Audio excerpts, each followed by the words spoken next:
freeze frame on him enjoying it. What? Yeah, just an aggressive freeze frame on him enjoying it. That's It's a little bit It in sure it. is, sir.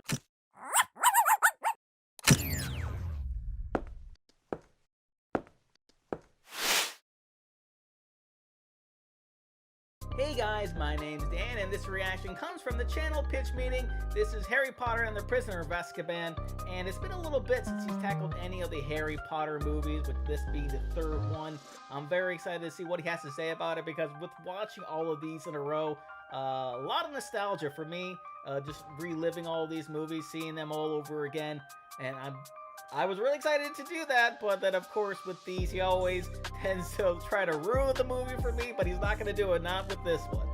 So if you enjoy what you see here today, I would encourage you to check out other pitch meetings that I've done full in a playlist, and then go right below this video, click the like button, the subscribe button, and ring the notification bell. All those things are super easy, barely an inconvenience, and then going over and support Ryan George's channel and Pitch Meeting's channel as well. I'll leave both of those links down in the description. And without any further ado, let's go. So, you have a new Harry Potter for me? Yes, sir, I do. So Harry Potter's at the Dursleys, right? The abusive family that everybody knowingly sends him back to every summer? Yes. That's the one. So he's in bed doing that Lumos spell over and over again. Isn't him doing magic outside of Hogwarts, like, forbidden? Yeah, I mean, technically not a super important detail, though. Okay. So then this terrible aunt comes over, and she's just the worst. I mean, she's super mean, and he accidentally turns her into a big floaty balloon. Oh, very satisfying. Yeah, but now Bye-bye. Harry's got to go on the run because he did magic outside of school. You can't do that. But you just started the movie with him doing some. Oh, I did do that, didn't I? Sure Whoops. did. Whoopsie, you silly goose. You goose that's silly. So anyway, Yeah. Then he takes very this silly. wacky convenience bus that wizards have and heads to the Leaky Cauldron. and what happens there? Well, the Minister of Magic is like, oh yeah, don't worry about the magic stuff, that's fine. Okay. So Harry gets some of his school books, one of which is a book of monsters that's an actual monster, like it tries to bite you and it tears apart its own pages. Who would even publish that? I mean, sir, I feel like it's clear at this point that wizards have like zero consumer protection laws. That's a good point. So then Harry goes back to Hogwarts, which this year has completely changed geographically. What? So then Dumbledore gives his annual opening speech, you know, about all the different ways the kids might die this year. Oh, this guy freaking hates when kids are safe. He really does. Apparently So what does so. Voldemort have in store this year? Nothing. Oh, yeah, playing it laid back, giving everyone a year off this year. A very considerate dark wizard. Yeah, see, the threat this year is this dangerous escaped convict, Sirius Black. Oh. Yeah, and apparently he wants to kill Harry Potter, and he's the one who ratted out his parents to Voldemort. Sounds like it's pretty serious. He's decent looking. Very sure. serious. It's not. Never mind. Yeah, So I guess got- they I give Harry got some you. extra security, huh? They don't, no. Oh, they don't. No, instead they have a bunch of these horrible creatures called Dementors all over the place, and they'll suck out your soul if you get too close, so they're very deadly. So to stop a student from maybe being killed, they bring in a bunch of things that might kill students. That's what they're going with. Interesting strategy. And so throughout the year, Harry's gonna get to know the new Defense Against the Dark Arts teacher, this guy, Professor Lupin. And what's his deal? Well, he shows them this creature called the Boggart that takes the form of whatever you're the most afraid of. Oh. Yeah, so when he looks at it, he sees a full moon because he's secretly a werewolf. The guy with the name that basically means wolf in Latin is a werewolf? A real wacky coinkadink of Sure. a last name on that one, sir. Wow, wow, wow.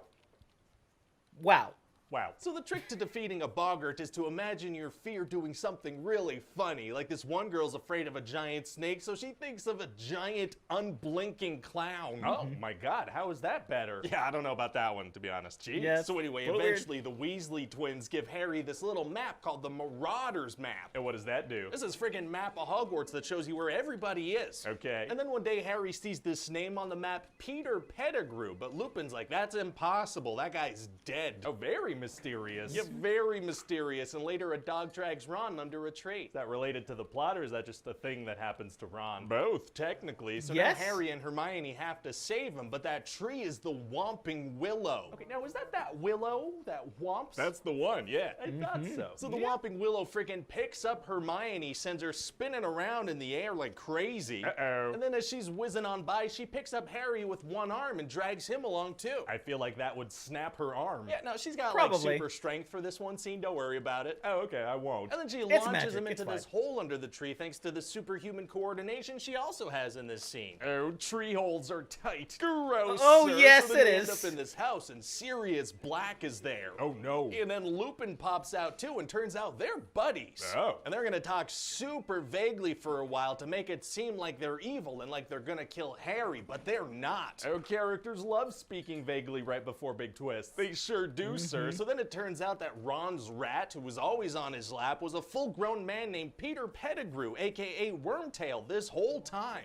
That has just the most unsettling implications. Very much so. And Fred and George never wondered why on the Marauders map No. there was a guy named Peter in bed with their brother every night. No. None of their business. Ugh. Wormtail's strategy, just live with the Weasleys for 12 years in the hopes that the kids would become friends with important Yeah, I wizards. guess. Sure seems that way. And what was Sirius's strategy? Just break into a heavily guarded school and kill the one guy who could clear his name? Sure seems that way. Well, okay then. So what happens with Wormtail? Well, he ends up escaping because Lupin forgot to take his full moon potion on a full moon, so he turns into a werewolf. The werewolf whose biggest fear is full moons forgot about the full moon? He does, and then also some Whoopsie. Dementors start attacking, so Harry and Sirius are both like about to die. Oh man, it's gonna be tough to get out of that Nope. situation. Actually, it's gonna be super Super easy. easy. Barely, Barely an an inconvenience. inconvenience. Oh, really? Yeah, see, they use Hermione's time machine to go help themselves. What? Hermione has a time machine? Yeah, she was entrusted with this time turner device so she could double up on her classes and learn more. Why would they trust her? She's broken multiple rules multiple times over the past couple of movies. Yeah, but see, she's book smart, so they give her the ability to,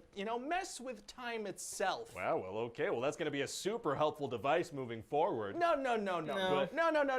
never again. Okay, but No. All right. And so all that works out well, but Sirius gets captured because now that Wormtail's gone, there's nobody to prove his innocence. Can they maybe use a truth potion to prove what happened, or do that thing where they pull memories out of people's heads? Well, here's the thing about that. Shut up about that. Yes. Oh, that's super mean. So they go break little Sirius bit. out of the little cell he's being kept in and set him free. Aren't there any guards or anything? No, see, they capture one of the most wanted criminals in the wizarding world and leave him in a little unguarded cell. Oh, well, that's great. Yeah, worked out fantastic. So how does the movie end? Well, Harry gets a very nice new broom, and then we freeze frame on him enjoying it. What? Yeah, just an aggressive freeze frame on him enjoying it. That's It's a little it bit in sure it. is, sir. So what do you think? Well, it sounds like a great movie. Thank you. One more thing, though. Unfortunately, we're going to have to find somebody new to play Dumbledore since Richard Harris passed away. Oh, yeah. Did you have anyone in mind? Well, I don't know, but it's got to be someone who could bring his mysterious nature and great wisdom to the screen, you know? That's a good point, yeah. And that'll have to do until one day we cash in and give people the young, hot Dumbledore they really want. Why would anyone want to see that? I don't see that happening. Oh boy. Yeah, something we didn't need. It's like, oh no, here, you're gonna have it and you're going to enjoy it. So as far as enjoying it, I definitely enjoyed this, mostly because in movies, TV shows, video games, whatever, I really love when they reward you for paying attention to certain things. Because before we find out about Hermione's little time machine thing, we see certain things happen that don't really make any sense. So where she appears out of nowhere, oh, she's there. Like, wait a minute, where did you come from? Or the different times to where something gets thrown at them, something breaks, we don't see what happened, we don't see what caused it, but everything all gets explained, and it all happens the same way, except for the one, I guess you call it a beast, I forget what the thing is called, but the thing that was supposed to have its head chopped off, I don't know why I'm forgetting its name, I'm totally blanking on it, but everything that happens in that time, you run it back, everything happens exactly the same way. And even the point where like something moves in the bush to where it would reveal her, doesn't reveal her, and they end up going along their way, all happen the same way. I really love details like that. And then everything else, I love movies about magic. I love the impossible being possible. Obviously, it's very dangerous to go to Hogwarts nowadays. Within this timeline anyway. And yeah, I super enjoyed this movie up until this point. Probably up there with the first one. The first one's still pretty iconic for me, pretty up there. It's about like right here, and the third one's about right there, and the second one's about like there-ish. So that's gonna do it for me here. But before I go, though, I want to give a huge shout out to all my $5 and up supporters on Patreon: Marvin Espinoza, Cruising, Wolverine 310, Lauren Davenport, Kester Cronich, Amber K, Raymond Bright, Daquan Johnson, Joshua Tees, Roadrunner 1967, Bren 99, Multi Disturb 666, and my channel members King Boo 336, PD909, and Renee Pro 1. You guys are the best. I appreciate you guys so much. And if you too like to have your name read at each and every one of my videos, plus many other fun goodies, maybe having me react to a past pitch meeting or two, please head on over to patreon.com/DDNReactor. The link will be right there in the description, or you can right below this video, click that join button there, or head right over my channel page and click that join button there. And with that being said, comment down below, let me know which Harry Potter movie is your favorite. Please leave a like if you enjoyed. Also, want to see past reacts and I've done the other pitch meetings, got a nice playlist right over there full of them for you. Share this video, subscribe if you haven't subscribed already, ring notification bell because I put new videos every single day, and I'll see you guys next time.